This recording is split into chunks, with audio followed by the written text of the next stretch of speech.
Hello everyone, I'm Yvonne, a children's librarian here at the Manchester City Library, and welcome to our Spring STEAM-powered stories.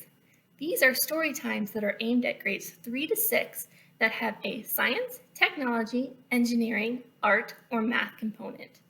For copyright reasons, our stories are only going to be read in person at the library, so please visit our website to register for our stories if you would like to join us. In-person attendance also guarantees a craft kit, which will have almost everything you need for our crafts, which we do each session. And we will also do an extra fun activity that we don't get to do together online. Those can be really fun things like slime or some cool moving crafts or something that's just a little bit hard to show you guys here, but we are going to do in person. But I did want to continue posting these videos here so we can do as many crafts and activities to share with as many people as possible. That being said, let's get into this week's STEAM-powered story.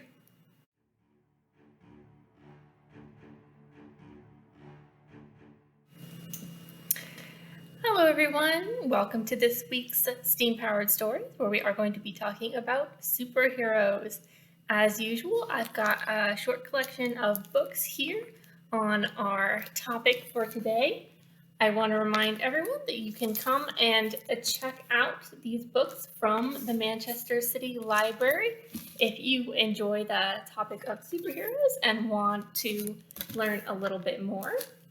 And remember that we do read one book every STEAM-powered stories if you come in person.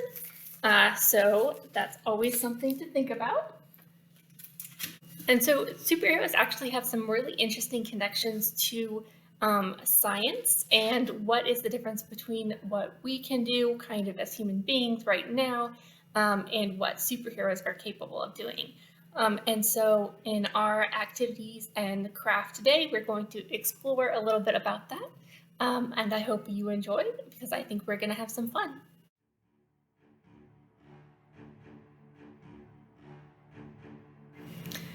All right, so our very first activity is going to be pretty simple. You're going to need a ruler, you're going to need an extra person to help you, and you're going to need a handy chart. I have mine printed out, but I will put one on the screen for you guys when we get there. So what you're going to do is you're going to have person A, which is the person being tested, and they're going to hold out their hand with their first finger and their thumb with just a little bit of space apart. Person B is going to hold the ruler so that the 0 line right here is lined up with the very edge of the finger. And then what you're going to do is person B is going to drop the ruler, and person A is then going to pinch the ruler as quickly as they can. Now you want to do this with 2 separate people. So what happens in this experiment is when your friend drops the ruler, which is serving as our timer, you see it start to fall with your eyes. The nerve signal travels from your eyes to your brain to tell your finger muscles to catch the timer. Usually this whole process takes between 150 and 220 milliseconds. But if you try and drop it for yourself, then you kind of skip a couple steps in that process. So your reaction time is going to be a lot faster and may not even show up on our chart. So if you can find someone, that's definitely the way to test what we are testing today. Now, a person's reaction time depends on a couple of things that can be improved and a couple of things that you really can't change. Practice, of course, will speed up reaction time by creating muscle memory. So that means you don't have to think about catching the ruler. You can just take the time to decide things out of the equation. But a lot of the time that it takes to react to the ruler is the time it takes for the electrical signals to travel along your nerves, and you really can't change that. Now, if you think about superheroes, especially ones who have a form of super speed, like the Flash or Quicksilver, or I'm sure you guys can think of some other super fast superheroes, those guys have to be able to do everything quickly, because if they weren't able to have those neural pathways in their brain and the nerves in their body move faster than we can, then even if they could go super fast, they wouldn't be able to make the decisions to turn in time, and they would still end up running into things, and that would not make a good superhero. Okay, so I don't have my helper or my friend here with me today, but I am going to kind of show you how we would do this drop, just in case you guys want the visual. So you have person A with your fingers, and you're going to line it up at 0, and you have person B who's holding your ruler. Person B lets go of the ruler. Whoop. Oh no, that was terrible. Let me try again. Okay, so person B lets go of the ruler, and person A grabs it. And you'll see I grabbed it right at the 2-inch mark right here. And if we look on our chart, the 2-inch mark is basically where the chart starts. And according to the chart, that is 0.1 seconds or 100 milliseconds. And remember, it usually takes between 150 milliseconds and 220 milliseconds for the pathways to tell your fingers to catch. And mine was faster is because I was the one dropping the ruler and the one catching the ruler. So we can see that me dropping the ruler for myself took 100 milliseconds. But if I had a partner here to do it for me, it would take longer. So when you guys do it the correct way, you will take longer and will probably be more inside of that range. Okay, so go and see how close you guys are to being superhumanly fast, and I will get set up for our next activity.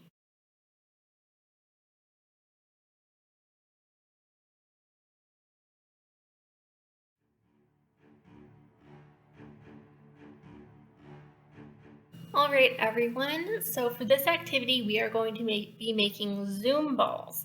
Now, we aren't actually using any balls, but I think it will be a fun activity anyway.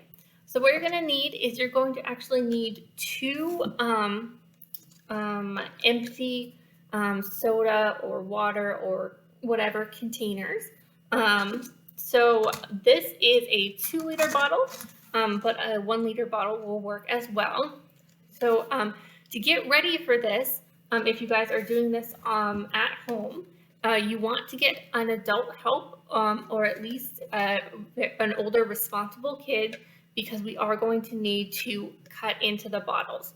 Obviously, I've already done this part, but it's pretty easy. So you have a whole bottle here. First cut off the bottom, and then I cut 2 strips out of the middle, and then we have the top part to keep. And remember, get help from an older person who is responsible and can safely use some sharp objects, because they are going to want to use some sharp scissors to cut into the bottle, and then also to make sure that the edges are smooth, especially on these 2 pieces here, because we are going to be using these as handles later on. Okay, so you're going to do that to both of your containers. So you're going to have 2 pieces of these. You're going to have 4 of these, and we aren't actually going to need the bottoms of the jugs, so you can just put those aside. Okay. So what we're going to do now is we're going to take the 2 tops of the bottles we have, and we're going to fit them in together. This might take a little bit of struggle to get them in. So we've got those bottles together. Now what we're going to want to do is you're going to want to get some string. You're going to want 2 pieces of string. Now it's suggested not to have the string longer than how far your arms stretch out. Okay? Because the longer the string is, the harder it's going to be to get our Zoom ball going. Now I've gone ahead and tied the first 2 rings with the string. We're going to go ahead and feed this string through our bottles. And you're going to want to tie several knots in these to make sure that they're not going to go anywhere. Again, you can get an adult to help or an older kid who is good at knots, either way. Now, this is where you guys can go ahead and decorate your Zoom ball however you would like.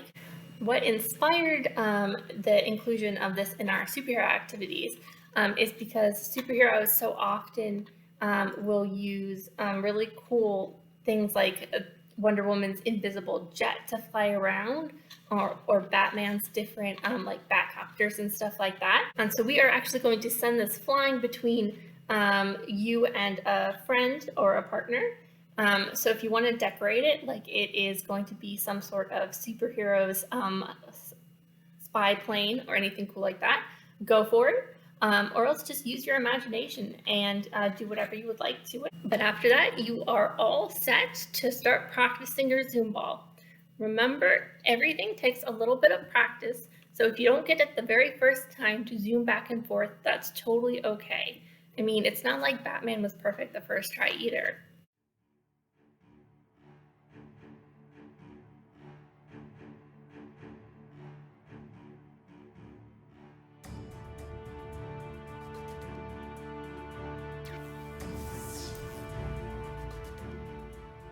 All right, everyone, welcome to the craft portion of our steam-powered story today.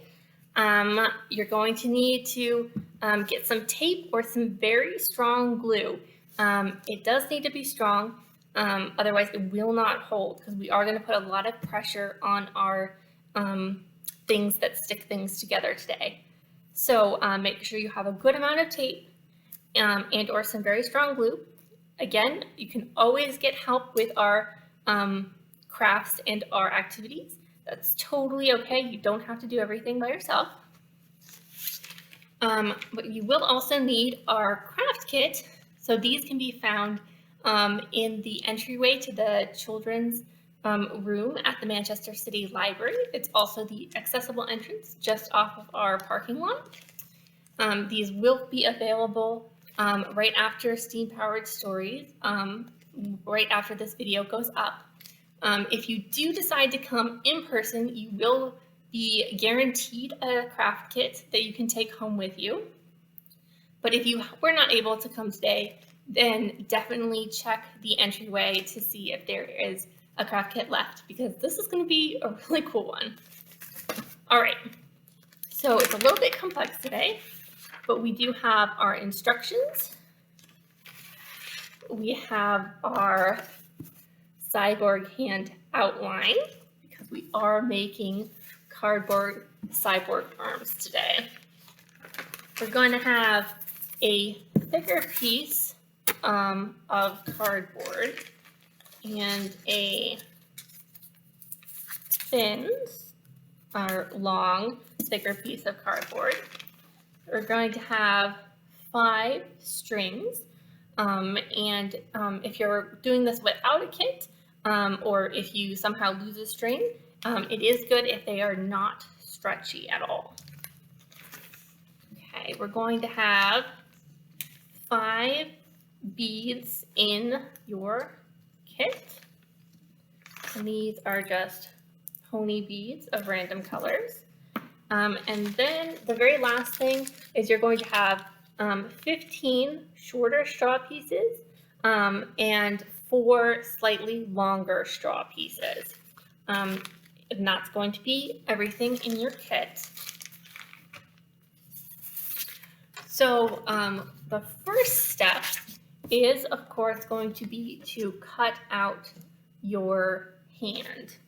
So go ahead, get some scissors, and start cutting. Okay, so here is your the beginning of your cardboard cyborg arm. Now what we're going to need to do is we're going to need to fold at the joints. Now if you look at your cardboard arm right now, if you're looking at the part with the lines, when we finish it's going to be a right hand. If you want to make it to be a left hand, then you're going to have to fold the other way. So if I was making a right hand, I would fold along these lines so that they fold up just like that. But if I want to make a left hand, then I have to look at these lines from the back and fold this way. I hope that that makes sense.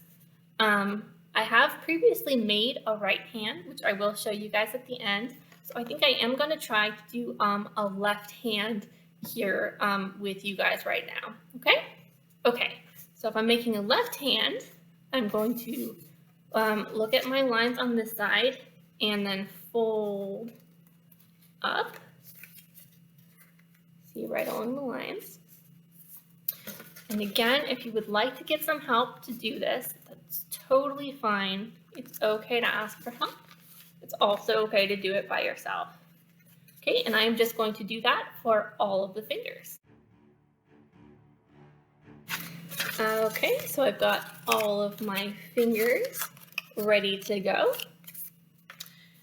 So the next step is to take our thick piece of cardboard, and we're actually going to go ahead and glue or tape this to the back of our hand. So if you line it up kind of so that it's not really in the way of the fingers, right at the back here, and it's okay if it goes a little bit longer, totally fine. So we're going to take our tape and we're going to secure this. And again, you want to make sure that everything in this craft is pretty well secured because we are going to put a lot of pressure on everything. The next step is to take our long, thicker piece of cardboard, and we're kind of going to make a bracelet around the bottom of our hand.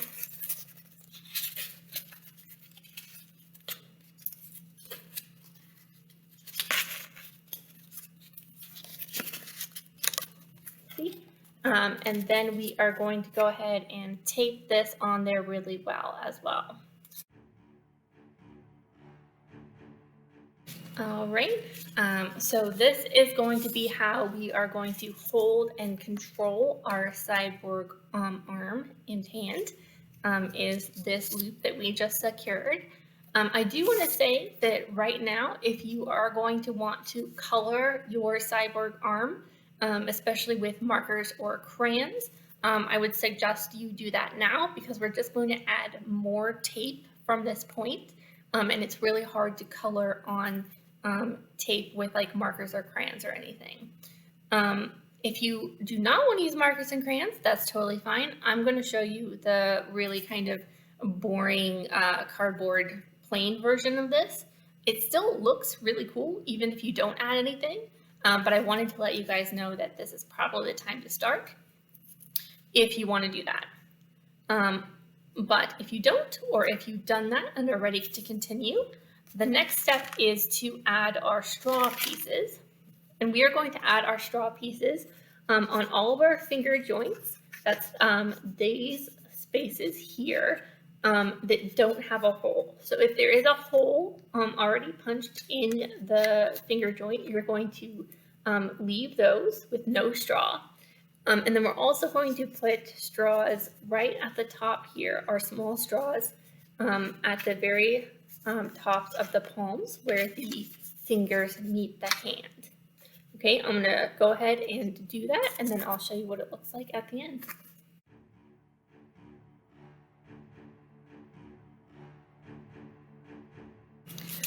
Okay, we've got all of these onto our arm.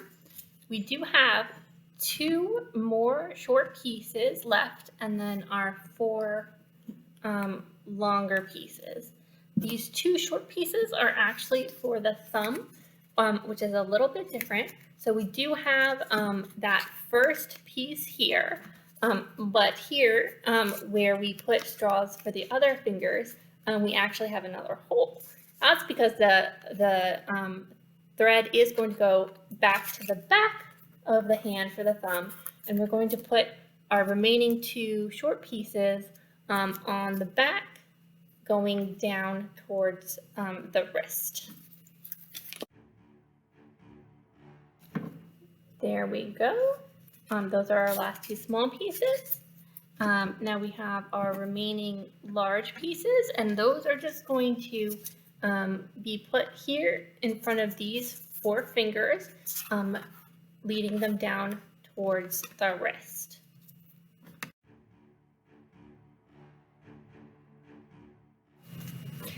All right, now we are going to start with our strings, and this is going to be how we're going to control our cyborg hand.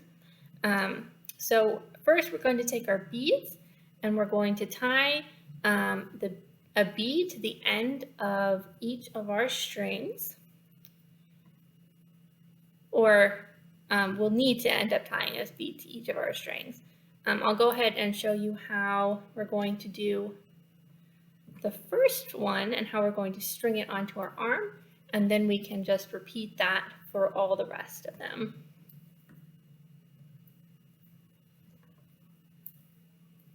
Okay, we're going to knot that a couple times because we want it to be secure. Then we're going to choose a finger to start with. If you want to put your beads in any kind of order, definitely decide now. I'm just going to do it randomly, so I'm going to start with my pinky finger, and I have my bead on my string, and I'm going to thread it through the back of the pinky finger through the hole. All right, so you thread that through the back of the hole, and then we're going to thread it through all of the straws all the way down.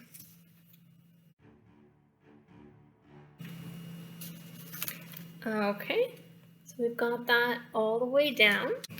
All right, so what we're going to end up doing is we're going to need to control our fingers with this hand. So right now, even before we tie the loop on, you can see that if we pull this thread, we are going to move our pinky finger. It's going to move down. And so what we want to do is we want to make it so that the loop that we're going to tie is going to rest around our pinky finger when it is extended, right? So when we pull it, when we curl the pinky finger, the cyborg will also curl. So you're going to mark that loop, and then we're going to go ahead and tie that.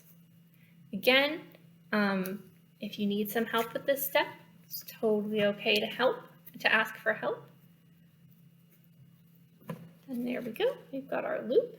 And we're going to repeat this for all 3 remaining fingers. And then the thumb, again, is a little bit different, so I will show you that when we get there, okay?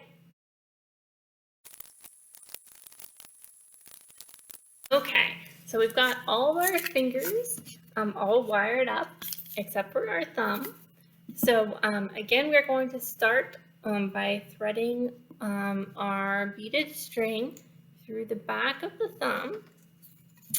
And I will say that I did have to sort of reopen some of these holes. They are pre-punched, but you may need to take a pencil or something just to open them up a little bit when you're trying to thread your string through. but it should be okay. So thread through here for your thumb, and we are going to go through the one straw on the front we have. And then we're going to go through this hole in the palm near the thumb so that it's going to come out the back.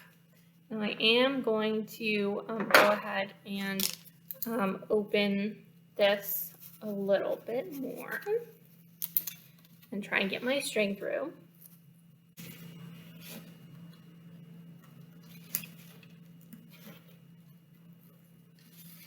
Okay, there it is. Okay, so now we're on the back with our string from our thumb, and we're going to go through these two straws that we have threaded through the back. And then when we put on our hands, we're going to do the same thing we did with our fingers, but around our thumb. And it comes down the back because that's just a better angle for our thumb to control this at. Okay, so we're going to go ahead and tie this loop as well. And then you're basically all set. Go ahead and put your cyborg arm on. So we've got my cyborg hand on, and if I pull the strings, then my hand will also do that. So we can do like Spider-Man pose, and yeah, do shoot some web. And I really like to think about this kind of like Iron Man. You know, he's probably one of the most famous superheroes who build things and gadgets. There are other superheroes who will use technology as well. But if you think about Iron Man, so he didn't just build one suit, right? So this is our first attempt at building like an Iron Man suit. And as you play with it, you can think about, okay, so where could we improve, right? Like I noticed on my other one that I made that as I played more with it, sometimes this tape here, because that's where we pulled most when I would move the fingers, this is where the tape started to come up. So if you were going to make an Iron Man suit or a cardboard cyborg arm Mark II, what would you do to improve that?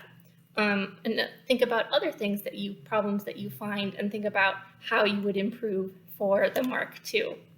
That's something that I thought was really fun going through, just comparing this process to how superheroes in movies and comic books make their own thing.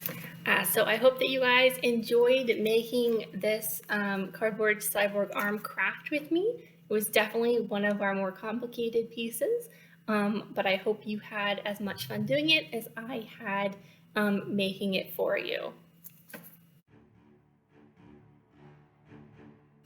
All right, everyone, thank you for joining me for this week's Steam-Powered Story, Superhero Edition.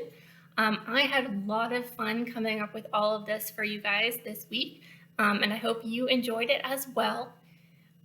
Remember that if you want to sign up for Steam-Powered Stories, which will be coming up in 2 weeks on May 24th, then be sure to visit our website and register for that Steam-Powered Story. It will be our last one before our summer session, and we are going to be doing summer reading this year, so remember to think about signing up for that. Signups are going to start on June 1st, and you'll be able to start recording your reading minutes on June 20th. So we are going to be starting that soon, which is very exciting, and I hope that you guys will all participate. But I will see you in 2 weeks for our last Steam-Powered Stories. All right, guys, until then, goodbye.